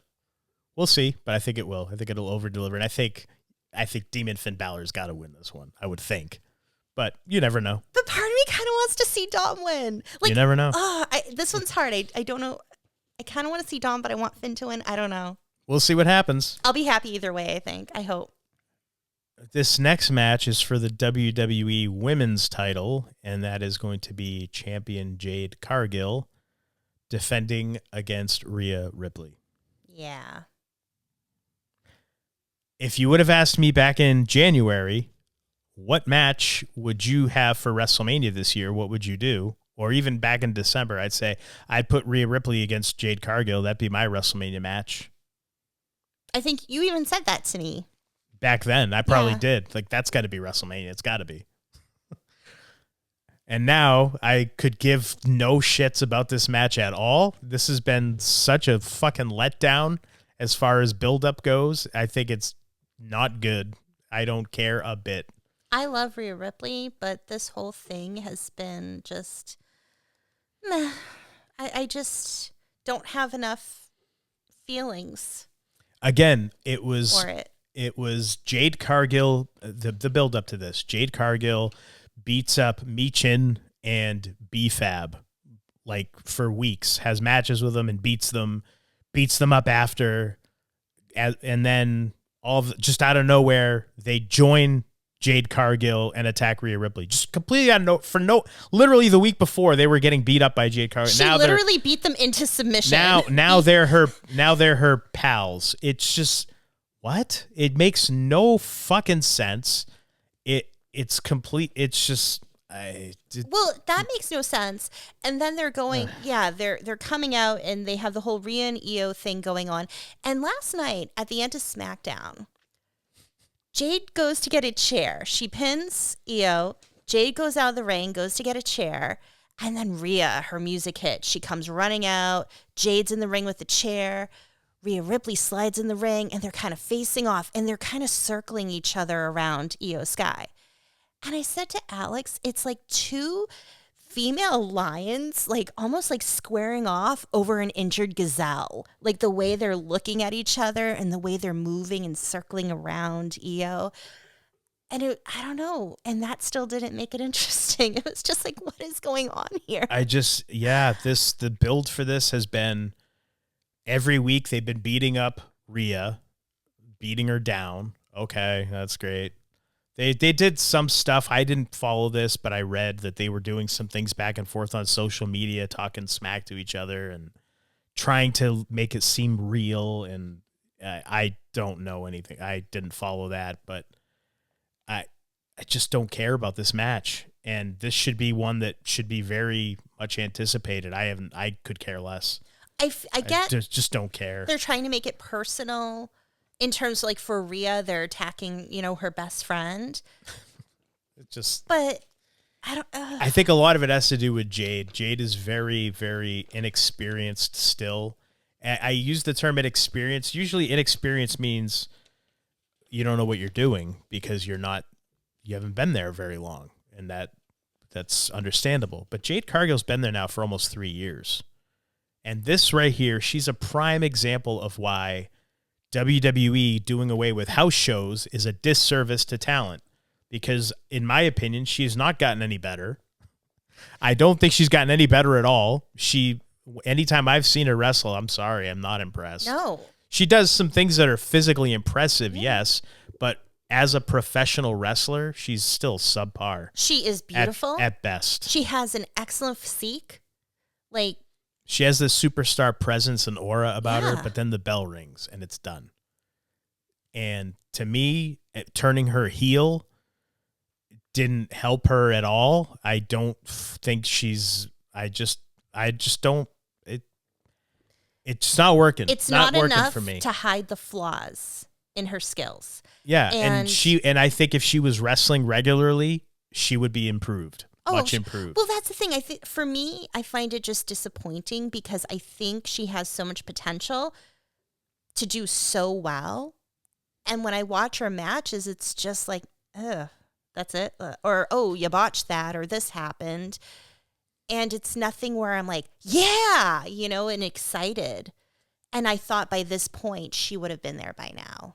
This is a prime example of why you have to wrestle in front of people. You have to wrestle a lot in front of people to get more comfortable and to look more natural in front of people. She probably works out in a ring on her off days. I wouldn't doubt it. I don't know for sure, but it would not surprise me at all. But it's much different working out in a ring with other wrestlers and training than it is working and having a match and listening for crowd reactions and playing off of crowd reactions. And whether or not your match is pre-planned move for move or not, you still being in front of the people, it's a totally different skill set. And also, she's not evolved enough in that way, in my opinion, yet. Agreed. But also, like, when mishaps in the ring happen or wardrobe malfunctions in the ring happen, because that's been happening a lot lately with the women. But the more you're out there in front of people, the more you kind of are able to think on your feet. And you learn, like, okay, you know what to do, what works, what doesn't work. So it just stinks because I really want to see that higher caliber. But like you said, if they're not out there in front of people on a more regular basis, they miss out on that experience. Exactly. And I think she's definitely a casualty of that. Speaking of that, going on to the main event, the world title, the main event of night 2 is going to be the champion CM Punk versus Roman Reigns. And I said, speaking of that, because the build up to this match, one of the lines that CM Punk used that I thought was excellent, he said that, speaking about Roman Reigns, that the line was, I'll gladly stand on the bridge and smile and blow it up at the same time because, bitch, I know how to swim. That's exactly what I'm talking about with when I was saying about Jade Cargill and being a casualty of not having house shows. CM Punk is of the generation that came up wrestling on the independents for many years, then finally getting to WWE and got there at a time when they were doing house shows and he was wrestling 4 or 5 days a week and getting that experience in front of bigger crowds in arenas and learning how to wrestle that style, learning how to improvise, learning how to try new things and how to recover if something got messed up, all those things that you can only learn by doing them in front of people. You can practice in an empty warehouse all you want. You can practice at the Performance Center in one of their 10 rings all you want. It doesn't matter. Until you're out in front of the people doing it and learning how to pace yourself, learning when to look at the crowd, when not to look at the crowd. Until you're in front of a crowd, you don't build that skill set. You don't learn how to swim, so to speak, as mentioning the Punk promo. So he's a guy that came up in that, and he's the top dog again. He's the champion, and he's wrestling Roman Reigns. And the build up to this, I got very excited when they first announced it based off of their first promo interaction that they had in the ring on Raw. I thought it was great. They went face to face, and they were kind of throwing some shots at each other, and it was great. It was personal. It's what you want out of a WrestleMania main event. The build was there. The excitement was there. And then they started getting physical with each other. They started, like, you had 1 week where the Usos actually came out because Punk said something about putting Roman Reigns in the ground next to his father, burying him next to his father. Pretty stiff line, right? Because Roman Reigns' father passed away recently. I think it was like last year maybe. And so that's a stiff line. That's a pretty personal line. So the Usos took offense to that. And the Usos had been Punk's friends on TV. Well, they came out and they said some things to Punk and they wanted him to apologize. And Punk said, I apologize. You're right. I apologize. I'm sorry. I'm sorry that Roman Reigns is blah, blah. And he says all these things. He does that whole thing. And the Usos ended up punching him. Okay. That was fine. That was like probably the best promo segment I've seen the Usos involved in a long time. And so I was like, okay, this build is getting good. It's good. It's fine. But it's one of those that kind of suffered a little bit because Roman Reigns isn't there every week. And then finally you have Roman Reigns come back, and he and the Usos, or he puts CM Punk through a table. Okay. I think I may be going out of order here. I apologize. I think what happened first was CM Punk said he's going to put him in the ground. Then the next week, Roman Reigns said, "You're old," and that pissed CM Punk off. So CM Punk punched him in the head, and Roman Reigns is like, "I'm in your head now." And then the following week, he puts him through a table, and Punk starts laughing, saying, "Ha ha ha! I don't need any help. He's the one that needs help. Ha ha!" He's like broken through a broken table, like getting helped up and holding his ribs and whatever. And then the next week, Punk comes out by himself and beats up Roman Reigns and puts Roman Reigns through a table. And I'm like, okay, so this is where this is now. Okay, whatever. It kind of went a little downhill for me. But then this past week, CM Punk cut his promo. It was a hell of a promo. He talked about, he got real personal. It was great. And that was where at the end he talked about the Pat McAfee stuff and lowering the ticket prices. And it's like, okay, so he said something about Pat McAfee. That's great, whatever. But the things that he was saying about Roman Reigns were they were all true. And they all were very good in building this up as a personal issue and making you want to see them two fight. So this coming Monday on Raw is the last Raw before WrestleMania, and they're both advertised to be there. So we'll see if they do a face-to-face again and like actually talk and like get in each other's faces and say some shit, or if they just brawl again, which they're both supposed to be there. They're both supposed to be there on Raw this week. Because Roman Reigns was not at Raw last Monday. Well, it'd be funny if he wasn't at Raw because, you know, he's a part-timer, so to speak, and just kind of rub it in a little bit more. I don't need to be there. So one of the things, I'll let you speak on this, and then I'm going to give you some other thoughts, but go ahead. No, just, first of all, CM Punk getting pissed that Roman Reigns called him old. You have somebody who's not supposed to give a fuck about what anyone says about him, yet you call me old, and that gets to me. Really? The luck is for losers guy? You really, like, age is just a number. Like, you're gonna, so that was just kind of like, really, that was the line that pushed you over the edge. I thought that was a little, really?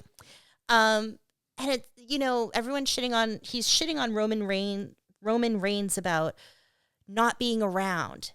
But I also look at it like, no, the guy's smart. He's taking advantage of a system where he can, not putting his body, you know, through so much all the time. So he can be there for his kids later in life, and he's there for his kids now.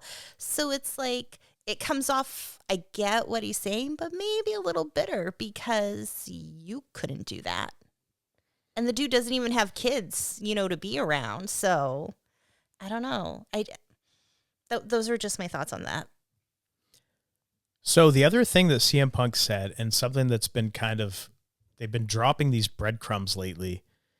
And okay, well, why don't we, before I get into that, why don't we talk about who do you think is going to win this match, CM Punk or Roman Reigns? I'm thinking, because I'm playing like tennis in my head going back and forth. I could see them putting Roman Reigns over because that's something they would do. But I could see CM Punk keeping the belt, staying strong. I think it makes me wonder on what you're going to mention, who's going to be in charge, who's going to be calling the shots. So I'm going to say I'd like to see CM Punk win so far based off the build, but it wouldn't shock me if Roman Reigns won. And with Pat McAfee saying so much, it wouldn't shock me if Pat McAfee got involved in some way in this match, even though he's got nothing to do with it. But hey, he had nothing to do with Cody and Randy either. So wouldn't shock me if you see him show up and do something in this match. And I just want to say, in terms of who will win, the other part of my answer is I really don't care. I think whoever wins, it's going to be I think they're going to have a great match. There's a reason they put this on as the last match of WrestleMania, of night 2. They put this on last because I think it's going to be the best match. I think it'll be a most great likely. match. It'll be good. Whatever they have feel- planned is going to be good. I feel unaffected either way by who wins. Agreed. I think you have to look at it like, well, Roman Reigns is a part-timer, so are they going to put the belt on him and then he's just not going to be around for a long time again? But he did that before for so But long. exactly, that's the thing. He So did they that can do before, stuff with so that. they absolutely could do that if they wanted to. Will they do that? I don't know. We'll see. CM Punk in his promo on Raw made a reference to Roman Reigns eating dog food for a weird old man while he had FU money, and when he was treated like a dog, he just took his money and went home with his dignity. I thought that was a great line. And the weird old man he was talking about and the dog food thing was like some angle they did back in 2019 where Roman Reigns got dog food thrown all over him or something. Anyway, they're referencing Vince McMahon. And they did that the week prior when Cody Rhodes was confronted in the ring by Stephanie McMahon. I don't think we mentioned this before. There's been so much going on lately. But there was a line there where Stephanie McMahon said, "Cody, you're nothing like your father, Dusty Rhodes." And Cody said, "With all due respect, you're nothing like yours." And that got a big reaction from the crowd. So they've been mentioning Vince in like these weird little breadcrumb drops lately. And I was thinking myself, like, is Vince coming back? Like, is this just like are they testing the waters here to see how the crowd will react? And if they get excited, they'll be like, okay, we can do this now. Is that what this is? Because Vince has been gone now since all these sexual assault allegations came out against him. What was it, 2 years ago now? 2 or 3. 2 or 3. So he's been gone for 3 years ago. He's been gone for a bit. And is it now just time that he's coming back and they're going to just say, heck with it, come back? Because I know that his trial, or not trial, but the criminal charges. The criminal charges were dropped against him. So there's no criminal charges for him in this case that he has against this Janelle Grant lady. And it's basically now whether or not the holdup is whether or not it's going to go to arbitration or to a jury trial. She wants a civil jury trial. I think that he's going to win, in my opinion. And I think, without getting into all the specifics, it's because her side's argument is that she signed her non-disclosure agreement that details that if they ever were to have any kind of issue, it would have to go to arbitration. And that's what the whole battle is about. I think that her side's argument is that she signed it under duress. And his side's argument is, well, if she was under duress, then why did she negotiate the payment of the NDA from $1 million to $3 million? Which to me, that's open and shut. If I'm a judge, I don't want to get into all this because this has nothing to do with WrestleMania. No, it doesn't. But I think that Vince is coming back. I think that Vince may already be back. And it just has not been announced yet. I think he has quietly been inserting himself into creative, and I'm just seeing little things that are happening, and I'm like, seems like a Vince thing. Last night, for example. Last night they're in San Jose, California for SmackDown, and the match was Bayley versus Alexa Bliss. Just a throwaway match for two people that are involved in a multi-person tag match at WrestleMania. It doesn't matter who wins. Doesn't matter who goes over, but Bayley's hometown is San Jose, and that's where they are. Well, one of the fucking things Vince used to always do is no matter what, if it's somebody's hometown, doesn't matter if it's a babyface or heel, they're losing. Every fucking time. It didn't matter. And the last night, I'm like, and since Vince has been gone, Triple H should put people over in their hometown, because why the fuck wouldn't you? Yep. Well, last night, for no fucking reason in a throwaway match, Alexa Bliss beats Bayley. And I went, oh, Vince is back. I think we both looked at each other. Yeah, I think Vince is back. I know, I said it out loud. Yeah, Vince is back. Because why would you beat Bayley? Like, why wouldn't you just let her beat Alexa Bliss? It's not going to hurt Alexa Bliss any. No. It's not going to hurt Bayley any either. But in her hometown, why would you do it? If it's Bayley against like some monster heel, but it was a babyface match, why not just put the hometown person over? Well, if Vince is back in charge, you don't. So that was another thing. I'm just like, okay, Vince is back. Is he coming back? Is he coming back? Or is he already back? Because didn't Triple H say something? Or somebody said something where Vince was still booking, even though he had left. He was still involved for a while. I don't know. What are you talking about? I thought you told me there was something where we thought Vince was gone, but he was still involved. Oh, he was still kind of giving creative input. Yes. Yeah. That was before he was gone for good, quote unquote, gone for good back in whenever it was before the Royal Rumble when like all he this kind of stuff came stepped down, out. but he wasn't officially stepped down, gone. but he wasn't officially gone. He was still kind of, changing things at the last minute after they'd already completed a show. He'd like call, go, no, what you should do this. So have to do. My question is, if Vince, let's say, is coming back, he came back, is that why everything seems so scrambled? I don't know. I'm just trying to find reasons why everything seems so thrown up in the air, like they're just, throwing shit at a wall and seeing what's sticking. I know that one of the conditions for the sale of the company was that no matter what, Vince has to be involved. One of the conditions of him selling the company was he has to be involved. And when all these allegations came out, the whole plan was Vince was going to stay around and still be Vince. And what happened was right before the Royal Rumble, Slim Jim threatened to pull their sponsorship. Mm-hmm. And that was why Ari Emanuel made the call. Sorry, Vince, you have to go. Because if Slim Jim goes, other sponsors will follow. We can't have that. And Vince left.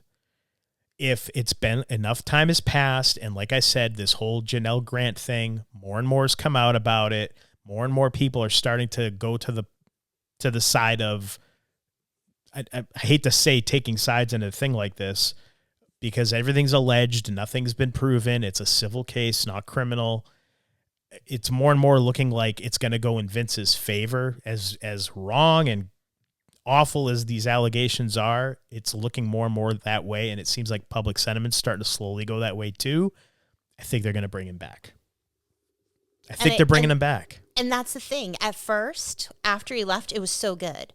I mean, that WrestleMania with WrestleMania H, 40 was awesome. It was so good. And then like 6 to 8 months later, it felt like it started going downhill. And since then, it's like, what happened? I think Triple H got lucky. He had lightning in a bottle, as they say, and he capitalized on it. Had an awesome, exciting WrestleMania. Had the energy of everybody thinking, "Oh, it's a new era, it's a new time." And I think that they rode that wave, and he just has not done anything that's been. I mean, I'm sorry, but you had John Cena's retirement tour, and they botched the shit out of that whole thing. I know that there's a lot of moving parts to this stuff, and they try to address all that in the Unreal show that they do. But come on, how do you botch that? How do you mess that up? I mean, that's like, here, money on a silver platter, make this amazing. And it was so, what a letdown. I just have so many thoughts. It's like, is Vince coming back because they feel like they need him, not just to help with creative because the product's going down, but maybe like to help with dealing with TKO, because he's more of a guy who doesn't give a shit about, playing fair in business. He'll be like, no, you can go fuck yourself. So is it TKO is getting out of hand with all of their greediness, where Vince might come in and be like, you can go fuck yourself with that. This is what we're doing because I'm back. Because I wonder, because it's like they've painted themselves into a corner where they're so expensive and the product's going down, and now it shows. Here's the thing, though. If you're talking strictly from a financial perspective, even though the tickets are the most expensive they've ever been, they're still filling the arenas. But they're not for WrestleMania. They've even said it. They're still making so much money. They're still making, anywhere they go, they're filling the places up. And how are people affording to pay for these tickets? We saw an article, there was a teacher who was embezzling money to go buy WWE tickets. It's like, people can't afford it. They need to embezzle from their jobs so they can go. Okay, this is a one-off. Come on now. But yeah, it's one of those things where if you're going strictly financial, they're more successful than they've ever been. one of the things that Vince McMahon never wanted to do was raise his ticket prices so much. He always wanted to keep it affordable for families. That was always his big thing. So that's another thing where I'm like, they've announced that they're going to lower their ticket prices through the summer. And is that because Vince is coming back and he's saying, hey, we've got to lower these prices? I don't know. He might never come back. Who knows? We don't know. It just seems like they're dropping breadcrumbs on TV, almost like they're trying to test the waters of how the people are going to react. And anytime he's been alluded to, it's gotten a reaction. Or is it just a ruse? It could be. But yeah, I feel like Triple H, after that WrestleMania and after those first 6 months, I feel like as a creative guy, if he's the one in charge of everything, final say so, is his, and the final product on TV that you see is approved by him, I feel like he's been very much a letdown. In a lot of ways, he's been a letdown. There's been some good stuff, but I feel like the majority of things have been a letdown. And they could be looking at that. The TKO people, whoever the fuck is making these calls, whoever put Triple H in charge may be saying now, well, maybe we need to get Vince back because this isn't as hot as it should be. Now, but again, if you're going by ticket sales just to WrestleMania, okay, that's a big factor, yeah. However, the fucking prices are so out of control that people probably, even if they want to go, can't afford it. And not just that, but Las Vegas is so expensive. Exactly. I've seen people like post things on social media. Like you go to Dunkin' Donuts and a coffee that's normally like, it's still overpriced for coffee, but it's, let's say, like $4 on the East Coast. In Vegas, they want like $12. It's so ridiculously overpriced when people have been posting, they go to a restaurant and the menu prices, it's like triple. So you're holding it in a place that's way overpriced. The tickets are overpriced, staying there, all this stuff. And then they changed the start time of WrestleMania. It's like they had it at 7 and then they moved it to, I think it was like 4 or 5. And then within, I think it was 24 hours, they moved it to 6. And that was weird too. Like, what is going on? There's a lot of stuff that is just, it's very, when Vince was there, these things didn't happen. That's all I'm going to say. And you see little things here and there. And of course, people make mistakes. It happens. But you see little things like the wrong graphic for things being put up on the screen. Like NXT being put up during the break. You see just different things that happen that you're like, this fucking shit never happened when Vince was micromanaging everything. Yeah. And you almost kind of, part of me misses that a little bit because you're like, it was more polished. It was exactly more of a polished product. However, some of the stuff he would put on, it was like, this is just bad. Yeah. So it's kind of like, what are you going to get if Vince does come back? I don't know. People that maybe wouldn't be getting a push would start getting a push because Vince is back. People that are getting a push, maybe you're going to see kind of get written off TV because Vince is back. I don't know. We'll see what happens. He may never come back. I don't know. And this is just what I'm thinking. He's 79. Because I was going to say, isn't he like 80? 80? He might be 80. So, and I'm sorry, but he's an elderly gentleman who, I mean, how long can you expect this guy to micromanage a company for if he did come back just to stay polished? Just for that. It's like. He's fucking Vince McMahon. It's Vince. And Vince is fucking crazy in good ways and bad ways. He's Vince. So I don't know if he's coming back or not, but I feel like all this shit that's happening is not by accident. It's been happening more and more frequently. I think he's going to imminently be coming back. So that was my other thought. Maybe we'll see him at WrestleMania. We'll see. Maybe he comes in and costs CM Punk the title or something. We'll see. I don't know. But that's the WrestleMania preview for this year. And we're going to be back after WrestleMania telling you all about it and talking about our thoughts about it. And I'm really looking forward to that. And we'll see if we're going to figure out a way to watch the Hall of Fame if we can. If it's available to us, we'll figure that out and talk about that too. I'm just thinking, I don't even know what to expect. So we'll see. We'll see. We'll see what I have to say about it. Will it be a big pile of shit, or will it be really good shit? Or maybe somewhere in between. We'll see. Until next time. Holy cow, we've gone almost 2 hours. Amazing. I am the Golden Greek Alex Arion, joined as always by my beautiful, lovely, gorgeous wife, Monique. And you've been listening to the Homewrecker podcast. We love hearing from and interacting with our hearers and watchers. Feel free to reach out to us on Twitter At Homewrecker Pod. You can also visit our website, homewreckerpodcast.com, where you can check out past episodes and pick up some Homewrecker Podcast gear from our online store. Also, if you haven't already, please hit the subscribe or follow button wherever you're hearing or watching our show. That way you can be notified whenever a new episode drops. We're on all major podcasting platforms, and you can check out the video versions of our show at YouTube and Brighteon. You can also find Monique in a few places online as well. I'm on Twitter @_Monique Giselle_. If you're interested in a tarot reading, organite, incense, candles, and other cool things, you can go to my website, tarotbymonique.com. Or if you're interested in hypnotherapy, you can go to innerstandingshypnosis.com to schedule a free 20-minute consult. And follow me on Twitter @MoniquePCHT. And Alex, how can people find you? You can find me on Twitter @TheAlexArion, and you can check out my website, AlexArionFitness.com. And if that's too much to remember, we get it. That's why we put it all in our show notes. Thanks for spending your time with us, and we appreciate all of your support. We do. Thank you. We love you.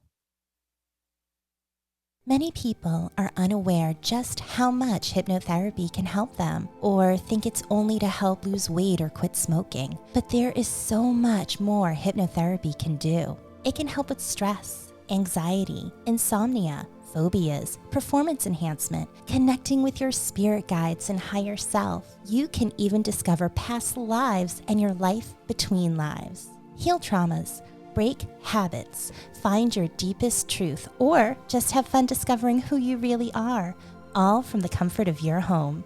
I'm Monique Pliakis. I'm a certified hypnotherapist, and I want to help you. Schedule a free consult by going to www.innerstandingshypnosis.com. That's INNERSTANDINGSHYPNOSIS.com. Inner Standings Hypnosis. Find your power and ignite your inner light.